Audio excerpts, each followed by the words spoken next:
current theory is that the Indo-European language was spread by a steppe nomad culture. Yeah, that's the Aryan invasion, migration, tourism, picnic model, isn't it? That's the current theory, the mainstream theory. So apparently, as per this mainstream, the currently accepted mainstream consensus, the Indo-European language was spread by a steppe nomadic culture. How were there so many people living in the steppes during the Neolithic period, right? First of all, what is the Neolithic period? The Neolithic period is a new Stone Age, roughly 10,000 years, roughly 10,000 BC to about 2000 BC, roughly. Okay, I'm sure other people will have different interpretations, but you could say it's 10,000 BC to about 2000 BC. That is the Neolithic period, the new Stone Age. And it is said that this is the time where our ancestors shifted from being nomadic hunter-gatherers to becoming agriculturalists. And because they became agriculturalists, they had to settle down. They had to start domesticating animals. They had to set up permanent settlements and villages and towns and cities eventually. And they developed new technologies like polished stone tools and pottery and weaving, eventually metallurgy.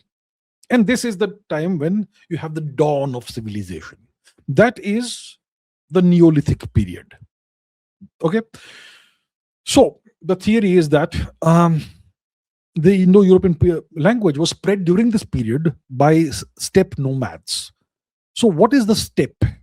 We know what nomadic people are, people who move from one place to another. They never stay in one place for too long. But what is the steppe? The steppe is the Eurasian steppe. This vast region from, you could say, the Xinjiang part of present-day China. It encompasses the entirety of Central Asia, Kyrgyzstan, Tajikistan, Uzbekistan, Kazakhstan mainly Kazakhstan. And it also includes Eastern Europe, which is Ukraine, southern Russia, etc. And it also includes parts of Siberia, and it also encompasses Mongolia, actually. Okay, so that is the Eurasian steppe. Huge region, 8 to 10,000 kilometers wide. That's the region we're talking about. Okay, so that is the Eurasian steppe. Now, what were the populations like in the known world outside of Africa? At the time, no one knew about, no one from our perspective, our ancestors' perspective, nobody knew about Australia or the Americas. What were the populations like in Eurasia at this time? So the total population of the world was of Eurasia during the Neolithic until about 2000 BC was about maximum 20 million. So the Indian subcontinent, you may have had maybe 8 million people that lived in the Indian subcontinent. When it comes to China, you might have had another 8 million people who lived in China. So there you have 16 million right away. Then west of the Indian subcontinent, you have the Persian plateau region, maybe 500,000, maybe 1 million people there. Then you have Anatolia, okay, maybe 500,000 people in Anatolia. If you take the whole of Europe, maybe a couple of million people, maximum 5 million, okay.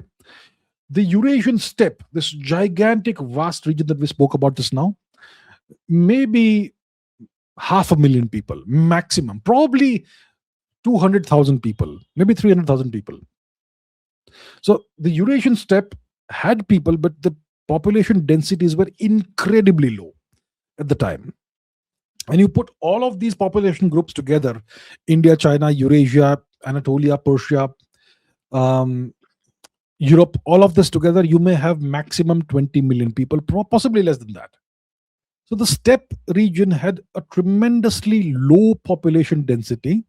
And unlike India or China, where you had settled populations and proper civilizations, maybe 5,000 years ago, unlike India and China, or even Persia, in the steppe region, you had hunter-gatherers, you had nomads, maybe early agriculturalists.